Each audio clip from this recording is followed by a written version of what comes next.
നമുക്ക് ചോളപ്പൊടി വെച്ച് കുറച്ച് ഉപ്പുമാവ് ഉണ്ടാക്കാം. അപ്പോൾ ഞാൻ ഉണ്ടാക്കുന്ന രീതിയാണ് കേട്ടോ കാണിക്കുന്നത്. അപ്പോൾ ചോളപ്പൊടി ഞാൻ 1 കപ്പോളം എടുത്തിട്ടുണ്ട്. അതിലേക്ക് പാകത്തിന് ഉപ്പിട്ട് കൊടുത്ത് ജസ്റ്റ് ഒന്ന് മിക്സ് ചെയ്യുക. ഇനി ഇതിലേക്ക് കുറേശ്ശെ വെള്ളം ഒഴിച്ച് കുഴച്ചെടുക്കുക. ഒറ്റയടിക്ക് ഫുൾ വെള്ളം ഒഴിക്കരുത് കേട്ടോ. കുറേശ്ശെ വെള്ളം ഒഴിച്ച് നമ്മൾ പുട്ടിന് കുഴക്കണേക്കാളും കുറച്ചും കൂടെ ഒന്ന് ഇതാക്കി കുഴച്ചെടുക്കാം.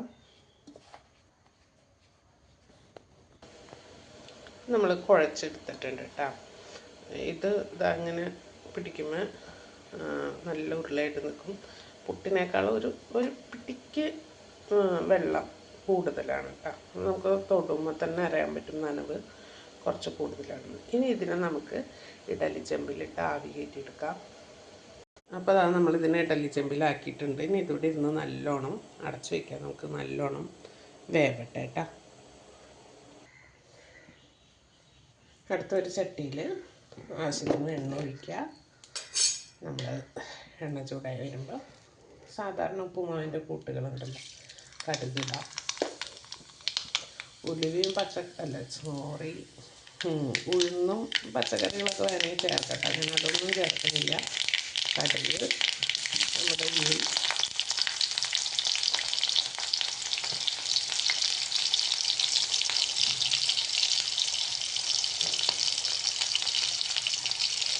പച്ചമുളക്, ഇഞ്ചി, പച്ചമുളക് ഇതൊന്ന് വഴന്ന് വന്നിട്ട് നമുക്ക് വേപ്പിലയും കൂടി ഇട്ട് കൊടുക്കാം കേട്ടോ.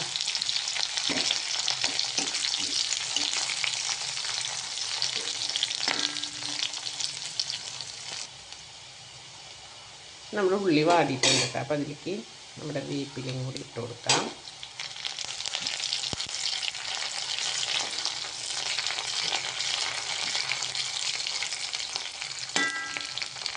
കഴിയുമ്പോൾ നമ്മൾ വേവിച്ച് വെച്ച ചോളാപ്പൊടി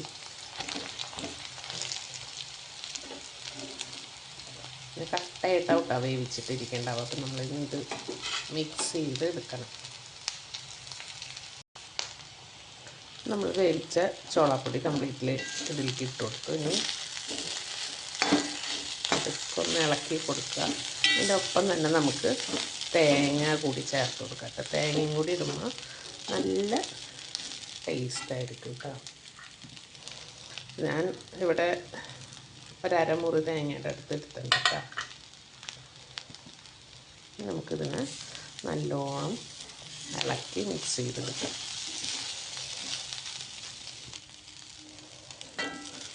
അതൊന്ന് നല്ലോണം മിക്സ് ആയിട്ടുണ്ട്. ഇനി ഒരു 2 മിനിറ്റ് ജസ്റ്റ് ഒന്ന് വെച്ചേക്കാം. ഈ എണ്ണയുടെയും ഉള്ളിയുടെയും ഒക്കെ ടേസ്റ്റ് ഇതിലേക്കൊന്ന് പിടിക്കാൻ വേണ്ടി, അതുപോലെ ആ തേങ്ങയൊക്കെ ഒന്ന് വെന്ത് വരാൻ വേണ്ടി 2 മിനിറ്റ് വെച്ചേക്കുക. അത്രയേ ഉള്ളൂ ഇതിൻ്റെ കുക്കിങ്. അപ്പോൾ നമ്മുടെ ചോളാപ്പൊടി കൊണ്ടുള്ള ഉപ്പുമാവ് ഇവിടെ റെഡി ആയിട്ടുണ്ട്. എല്ലാവരും ട്രൈ ചെയ്ത് നോക്കാം.